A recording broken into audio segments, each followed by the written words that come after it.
ఇట్లనే ఇంకొన్ని రోజులు పోతే సొసైటీ సెంటర్ల కాడ దుకాణాలు చిన్న చిన్న హోటళ్ళు ఎల్సేటట్టున్నాయని మనం చెప్పుకుంటా అంటే అసలు తెలంగాణలో యూరియా కొరత లేనే లేదట, కావాల్సినంత ఉన్నదట. ఎవరు వాళ్ళు అనేది? నా ముంగడికి వచ్చి అదే మాట అనుమాను, ఈడ్చి 20 జోపుతా అనేంత కోపం వస్తున్నది కదా. అట్లా అంటున్నది ఎవరో కాదు, ఇగో గీసార్లే. చాలా వరకు మన దగ్గర బఫర్ స్టాక్ మనం డిస్ప్లే ప్లే చేసినాము, ఇది చేసినాం, కానీ పానిక్ బటన్ ఒకటి ఒక రకమైన ఫియర్ సైకోసిస్ క్రియేట్ చేసి దాన్ని డ్రైవ్ చేస్తా ఉంటుంది. మీడియా కూడా పనిపాట లేనట్టు యూరియా కోసం లైన్లల్లో నిలబడుతున్నారు. ఇదంతా కావాలని చేస్తున్న ఉద్దర వ్యవహారం అన్నట్టు ఎట్లా మాట్లాడుతున్నాడో చూడుర్రి మన సీఎం రేవంత్ రెడ్డి సారు. రాష్ట్రంలో వండే పంటలకు సరిపోయేంత బఫర్ స్టాక్ ఉన్నదట, కావాలనే ఒక రకమైన భయాన్ని సృష్టిస్తున్నారట.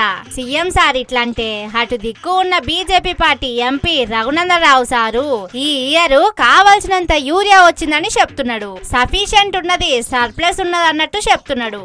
సారు మీరు చెప్పేది నిజమే సార్లు, సరిపోయేంత యూరియా ఉన్నా రైతులే కావాలనే కాళ్ళు గుద్దుతున్నా, వానలు పడుతున్నా, పండుగలు జరుగుతున్నా లైన్లలో నిలబడి తిప్పల పడుతున్నారు. యూరియా సంచులు తీసుకొని పోయి పిరికిళ్ల కొద్దీ బుక్కుతున్నారు. మొన్న మీ ఎమ్మెల్యే కోరం కనకయ్య సార్ చెప్పినట్టు రైతులు యూరియాను బ్లాకులో అమ్ముకుంటాండ్రు సారు.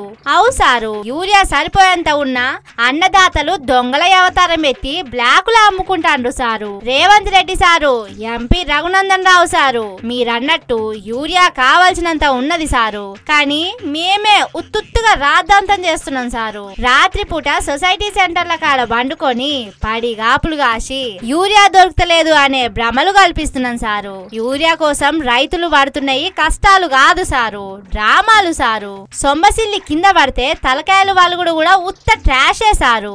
యూరియా లేక పత్తి పంటలు తీస్తున్న రైతుల బాధలు కూడా ఉత్తేసారు.